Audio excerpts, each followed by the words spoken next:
క్రీస్తునాథుని చేత మిక్కిలిగా ప్రేమింపబడుతున్న ప్రియ సహోదరి సహోదరులారా, మిమ్మందరినీ ఆదివార సువార్త సుగంధ ప్రబోధానికి ప్రేమతో ఆహ్వానిస్తూ ఉన్నాను. ఈనాటి పరిశుద్ధ గ్రంథ పఠనాలు ఉపదేశకుడు మరియు కొలెస్సీలకు రాసినటువంటి లేఖ లూకా శుభవార్త నుండి సేకరించడం జరిగి ఉంది. ఈనాటి ఈ పఠనాల యొక్క సారాంశము, మీ యొక్క మనస్సులను పరలోక వస్తువులపైన లగ్నము చేయుడు. ఎందుకనా పరలోకమైనటువంటి విషయాలు మాత్రమే శాశ్వతమైనటువంటివి. ఈ భూలోకానికి సంబంధించిన ఆస్తులైనా అంతస్తులైన ఇంకా ఈలోక సంబంధమైన జీవితమే అయినప్పటికీ అది కేవలము కొద్ది కాలము మాత్రమే, అశాశ్వతమైనటువంటిది అన్న అంశాన్ని పరిశుద్ధ గ్రంథ పఠనాలు నొక్కి వక్కాణిస్తూ ఉన్నాయి. ప్రియ సహోదరి సహోదరులారా, ఈనాటి మొదటి పఠనాన్ని మనము పరిశీలించినట్లయితే, మొదటి పఠనము జ్ఞాన గ్రంథాల నుండి స్వీకరించబడినది. ఈ ఆయా జ్ఞాన గ్రంథాలు ఉన్నాయి కదా, ఈ జ్ఞాన గ్రంథాల నుండి సేకరించడం జరిగి ఉంది. ఎందుకు ఇది జ్ఞాన గ్రంథాల నుండి అని అంటే, ఈ గ్రంథాలలో ముఖ్యముగా ఒక మనిషికి సాధారణంగా ఉండవలసినటువంటి జ్ఞానము మన దైనందిన జీవితంలో లేక మన రోజువారీ జీవితంలో ఒక మనిషిగా ఏ విధంగా జీవించాలి, దేనికి మనము ప్రాముఖ్యతనివ్వాలి, ఏది శాశ్వతమైనటువంటిది, ఏది అశాశ్వతమైనటువంటిది, దేని ద్వారా మనము ఆనందాన్ని పొందుకుంటాము, అన్నిటితో పోల్చినప్పుడు ఏది వ్యర్థము కాదు అన్నటువంటిది, ఏది విలువైనటువంటిది అన్న విషయాలను ఈ జ్ఞాన గ్రంథాలలో ప్రత్యేకంగా మనము చదువుతాం. ఈ ఉపదేశకుడు అన్నటువంటి గ్రంథానికి హీబ్రూ భాషలో కోహెలెత్ అని, గ్రీకు భాషలో ఎక్లీసియాస్టస్ అని, ఇంకా తెలుగులో ఉపదేశకుడు, బోధకుడు అని అర్థము వచ్చినట్టుగా మనకు తెలుస్తూ ఉంది. అయితే ఈ గ్రంథము దాదాపుగా క్రీస్తు పూర్వము 300 సంవత్సరాలకు మునుపు రాయబడి ఉంది. అప్పటికి ఇజ్రాయేలు ప్రజలు దైవ ఒడంబడికలో ఏ విధంగా జీవిస్తూ ఉన్నారు అన్నటువంటివి వారికి తెలియవస్తుంది. దేవుణ్ణి ప్రేమించినప్పుడు, దేవుడితో కలిసి ఉన్నప్పుడు దేవుని ఆశీర్వాదాన్ని వారు చవిచూశారు. వారు దేవునికి దూరమైనప్పుడు వారు శిక్షను అనుభవించారు అన్నటువంటిది. మరి ఈ తరుణంలో ఈ గ్రంథకర్త ఉపదేశకుడు ఒక ప్రత్యేకమైనటువంటి బోధనను చేస్తూ ఉన్నాడు. ముఖ్యంగా ఈ గ్రంథము ద్వారా చూసినట్లయితే దాదాపుగా 25 సార్లు కంటే ఎక్కువగానే వ్యర్థము అన్నటువంటి మాటను ఈ ఉపదేశకుని గ్రంథంలో మనము చూస్తాం. ఏమిటి వ్యర్థము అని ఆయన తెలియపరుస్తూ పలు విధములైనటువంటి ఉదాహరణలు చెప్పుతూ మానవ జీవితంలో ఏది వ్యర్థము, కొన్నిసార్లు అది సంపాదన కావచ్చు, కొన్నిసార్లు ఈలోక తెలివితేటలు కావచ్చు, మరికొన్నిసార్లు బంధుబలగము కావచ్చు, మరికొన్నిసార్లు పేరు ప్రతిష్టలు కావచ్చు. వీటిని దైవ మానవ సంబంధముతో పోల్చినప్పుడు ఇవన్నీ కూడా వ్యర్థము అన్నటువంటి విషయాన్ని స్పష్టముగా గ్రంథకర్త తెలియచేస్తూ ఉన్నారు. తన జీవితమును గురించి తను బాగా ఆలోచించాడు. ఈ సూర్యుని కింద ఉండేటువంటి ప్రతి అంశము, ప్రతి జీవి, ప్రతి ప్రాణి, ప్రతి పని ఏదైనా కానీ అనుకుంటే వాటన్నిటిని గురించి ఆలోచిస్తూ ఉన్నాడు. మనిషిగా నేను సూర్యోదయం నుండి సూర్యాస్తమయం వరకు ఇంత కష్టపడుతూ ఉన్నాను, ఇంత కష్టపడి ఇంత సంపాదిస్తూ ఉన్నాను. కానీ ఏదో ఒక రోజు మరణము అన్నటువంటిది తప్పదు. అప్పుడు ఆ సమయమే వచ్చినప్పుడు నేను నాది అనుకున్నదంతా కూడా నా వారసుడు, వాడు అర్హుడైన దాన్ని పొందుకోవడానికి అనర్హుడైనా కూడా వాడికి దారాదత్తము చేయవలసిందే కదా, ఇక నాకంటూ మిగిలేది ఏమి ఉంది అన్నటువంటి ఆ అంశాన్ని చాలా లోతుగా ఆలోచించాడు. ప్రియమైన మిత్రులారా, ఈ శ్రమించి సంపాదించేటువంటి దానిలో పడి ఆ రాత్రిపూటల నిద్ర కూడా కరువయ్యి ఆ యొక్క జీవితాన్ని దుర్బలంగా చేసుకోవడము ఎందుకు, ఇదంతా కూడా ఏదో ఒకరోజు వ్యర్థమే కదా అని గ్రహిస్తూ ఉన్నాడు. ప్రియమైన మిత్రులారా, మనము కూడా మన దైనందిన జీవితంలో ఎప్పుడూ ఎంతవరకు ఉరుకులు పరుగులతో కష్టము, శ్రమ, సంపాదన, ఆస్తులు, అంతస్తులు అన్నటువంటివి మాత్రమే కాదు, నిజంగా ఒక జ్ఞానవంతుడుగా ఈ యొక్క ఉపదేశకుడు ఏ విధంగానైతే ఆలోచనాపూర్వకంగా తను ఆలోచించి ఒక కంక్లూషన్ అన్నటువంటి దానికి వచ్చి ఉన్నాడో, ఆ యొక్క కంక్లూషన్ అన్నటువంటిది ముగింపు లేక ఆయన బోధన సారాంశం అన్నటువంటిది మనకు మన జీవితానికి బోధపడాలి. మనము కూడా గ్రహించగలగాలి. మనము ఎంతవరకు పని చేయాలి, పనిచేసిన దానిలో ఏమి చేయాలి, ఆ యొక్క జీవితంలో ఎవరికి ఎంత ప్రాముఖ్యతనివ్వాలి. ప్రయారిటైజింగ్ ద థింగ్స్ అంటారు ఇంగ్లీష్లో. అంటే దేనికి ఎంత ప్రాముఖ్యత, దేనికి ఎంత స్థానము నీ జీవితంలో ఇవ్వగలగాలి. వీటన్నిటినీ పోల్చుకున్నప్పుడు ఇదిగో దైవ భయము అన్నటువంటిది మనకు గనక ఉన్నట్లయితే అది ఫలాన్ని ఇచ్చేటువంటిదిగా, తృప్తినిచ్చేటువంటిదిగా ఉంటుంది. ఆ దైవ భయము, ఆ దేవుని ఆజ్ఞలను అనుసరించడము అన్నటువంటి ఆ కోవ గనక లేకపోతే ఇదంతా కూడా వ్యర్థమే. నా ప్రాణము అని అనుకున్నా కూడా ఆ ప్రాణము కూడా నీది కాదు, అది భగవంతుడు ఇచ్చినటువంటి బహుమానమే. కాబట్టి అది కూడా నీ చేతిలో ఉండదు అని గ్రహించగలగాలి. ప్రియమైన సహోదరి సహోదరులారా, దీనికి ఈనాడు మనము విన్నటువంటి సువిశేష పఠనములో సరైనటువంటి జవాబు మనకు దొరుకుతుంది. ప్రియ మిత్రులారా, మొట్టమొదటిగా ఒక వ్యక్తి వచ్చి జనసమూహము నుండి ప్రభువును అడుగుతూ ఉన్నాడు. ఇదిగో పిత్రార్జితము వచ్చినటువంటి ఆ సంపాదనను పంచుకోమని, ధర్మంగా నిమ్మనని చెప్పి తన యొక్క సహోదరునితో చెప్పమని ప్రభువును అడుగుతూ ఉన్నారు. ఇది మామూలుగా ఆ రోజుల్లో ఆస్తుపాస్తులు పంచుకోవాలన్నా, ఏదైనా తగువులు వచ్చినా, ఏదైనా కానీ బోధకుల దగ్గరికి రావడము, రబాయిల దగ్గరికి రావడం అన్నటువంటిది ఆనవాయితీ. ఈ విధంగా మనం కొన్ని సందర్భాల్లో కూడా చూస్తూ ఉన్నాము. వారు అమ్మినటువంటి దానిని అపోస్తల దగ్గరికి తీసుకొని రావడము, ఇదంతా కూడా తొలినాటి క్రైస్తవ సంఘాలలో కూడా చూస్తూ ఉన్నాం. మరి ఆ విషయాన్ని నేను అడిగినప్పుడు ప్రభు అంటూ ఉన్నాడు, మీకు తీర్పరిగా ఉండడానికి నేను రాలేదు అన్నటువంటి విషయాన్ని. అంటే ప్రభువు వాస్తవంగా ఇది తప్పు, ఇది ఒప్పు అని తీర్పరిగా ఉండడానికి నిజంగా రాలేదు. ఆయన వచ్చిందంతా కూడా బోధించడానికి, ఆ బోధన ద్వారా మన జీవితంలో ఒక అర్థాన్ని, పరమార్థాన్ని తీసుకొని రావడానికి ఆయన వచ్చాడు. కానీ ఆయన యొక్క బోధనను ఆత్మాలోచన చేసుకొని అన్వయించుకున్నప్పుడే ఆ యొక్క అర్థం, పరమార్థం అన్నటువంటిది మనకు అర్థం అవుతూ ఉంది. ఈనాటి ఉపమానానికి వస్తే లోబివాని ఉపమానము అని అంటారు, లేకుంటే ధనవంతుని యొక్క ఉపమానము అని చెప్పవచ్చు. ఈ యొక్క ఉపమానములో ప్రధానంగా మనము గమనించినట్లయితే ఎక్కువ సార్లు నాది, నాకు, నా సంపాదన, నా గిడ్డంగులు, ఈ అంతా కూడా చూసినప్పుడు ఎక్కువగా సెల్ఫ్ ఓరియంటెడ్, తనను తాను ప్రజెంట్ చేసుకోవడం అన్నటువంటిది చూస్తూ ఉన్నాడు. అంటే తనకు తానే ఓనర్, ఇంకా ఎవరూ లేరు.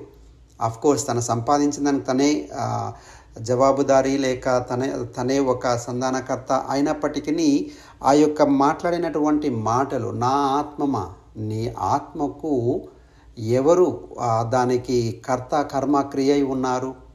నీ ఆత్మ అన్నటువంటిది నీ సొంతము కాదు, అది భగవంతుడు ఇచ్చినటువంటి బహుమానం. మరి ఆత్మను కూడా నా ప్రాణమా, నా ఆత్మమా, తినుము, త్రాగుము, సుఖించుము.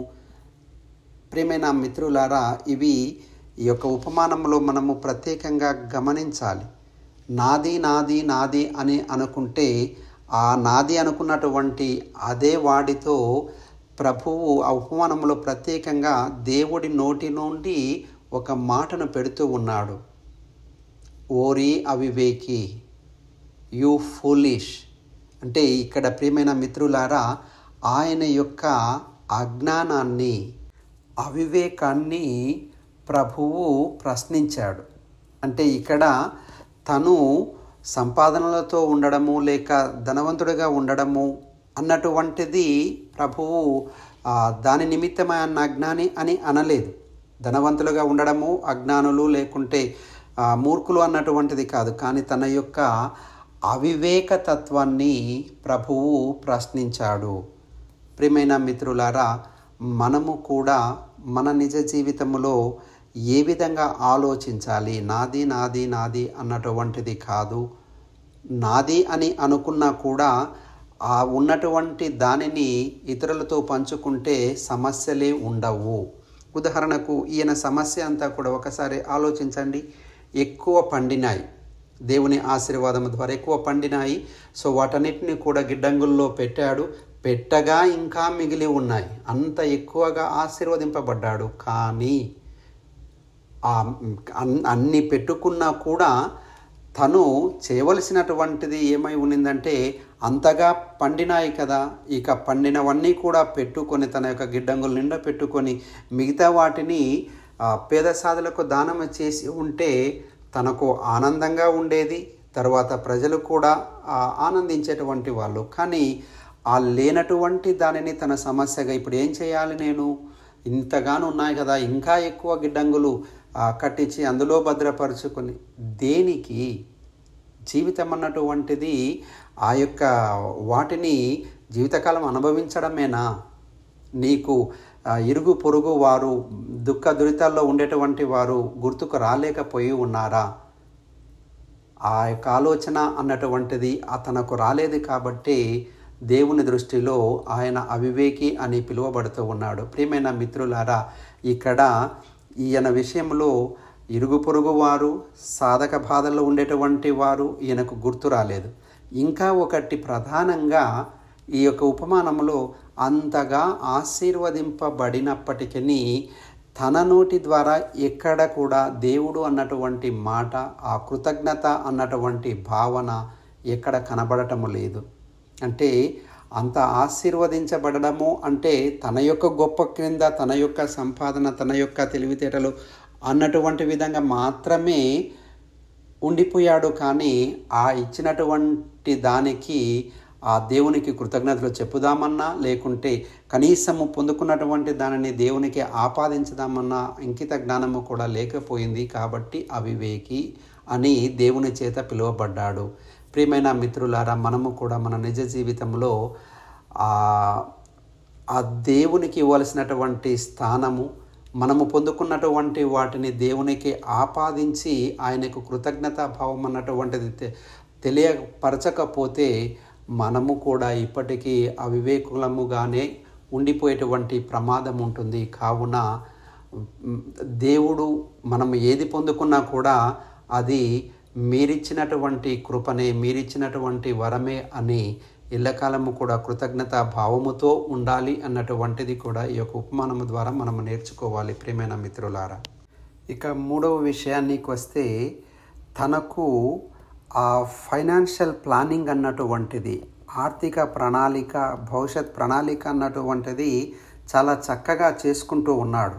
ఇలా ఉండాలి, అలా ఉండాలి, ఇంత సంపాదిస్తే ఎంతవరకు తరగకుండా ఉంటుంది, అట్లా ఎన్ని రోజులు నేను బ్రతకవచ్చు అన్నటువంటి ఆ ప్రణాళిక, ఆర్థిక ప్రణాళిక అన్నటువంటిది మంచిగా ఉంది. కానీ ఈ ఆర్థిక ప్రణాళికలో పడి ఆధ్యాత్మిక ప్రణాళిక అన్నటువంటి దానిలో చాలా వెనకబడిపోయాడు. ఆ ఆధ్యాత్మిక చింతన, ఆధ్యాత్మిక ప్రణాళిక అన్నటువంటిది ఏమాత్రము కూడా లేకపోయింది. ప్రియమైన మిత్రులారా, మనము కూడా ఎంతగానో మన భవిష్యత్తు కాలాన్ని గురించి ఆలోచిస్తూ ఎన్నో విధాలుగా ఫైనాన్షియల్ ప్లానింగ్ అన్నటువంటిది చేస్తూ ఉంటాము. ఎన్ని సంవత్సరాలు పెడితే ఎంత అవుతుంది, తరువాత దాని ద్వారా ఎన్ని రోజులు మనము బ్రతకవచ్చు, ఇలాంటివన్నీ in it self it's not wrong.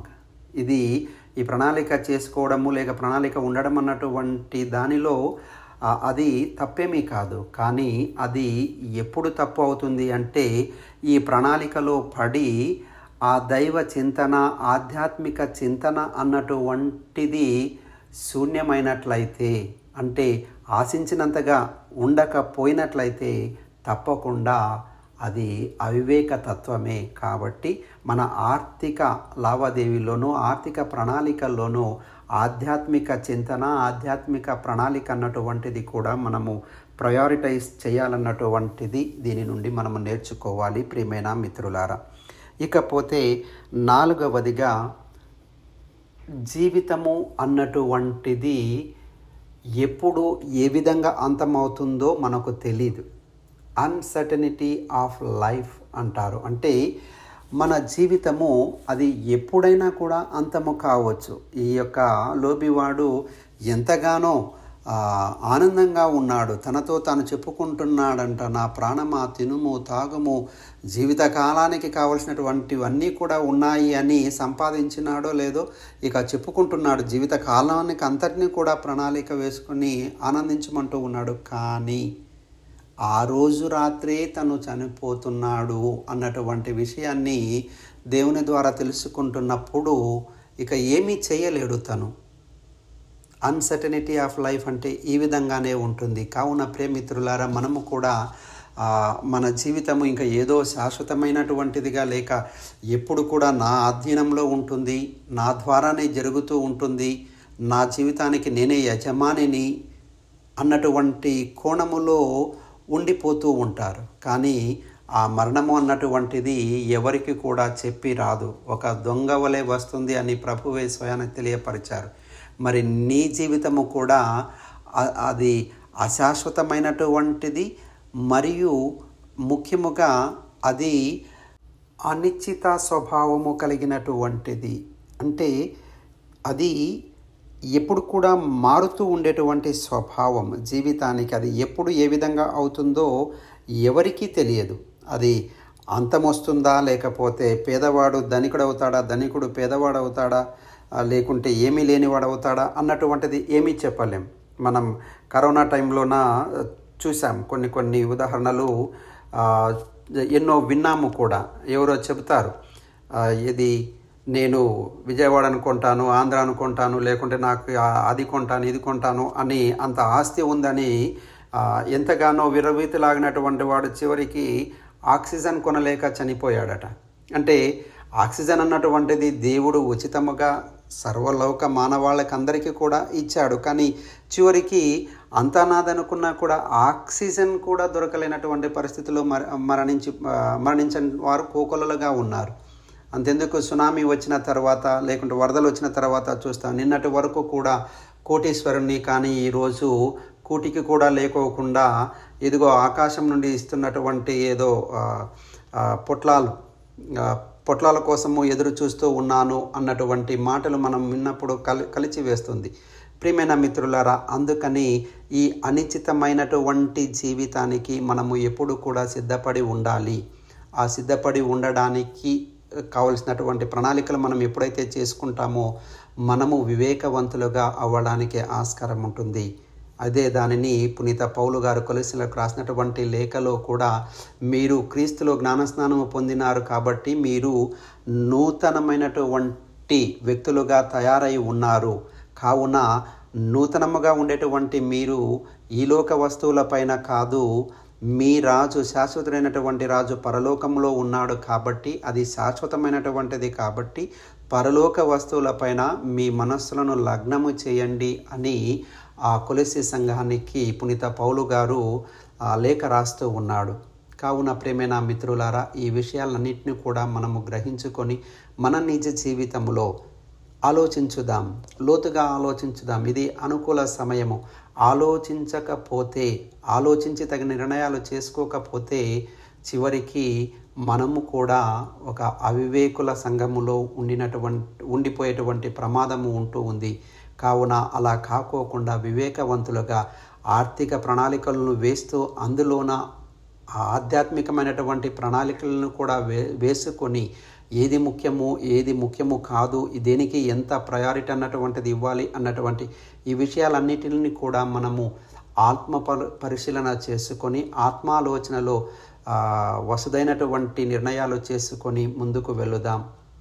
దేవుడు మన ఈ యొక్క ప్రణాళికలన్నింటినీ కూడా ఆశీర్వదించి ఆధ్యాత్మికంగా బలపరిచి మనందరి కుటుంబాలు నిండుగా ఆశీర్వదించాలని ప్రతినిత్యము ప్రార్థిద్దాం. Amen. God bless us all.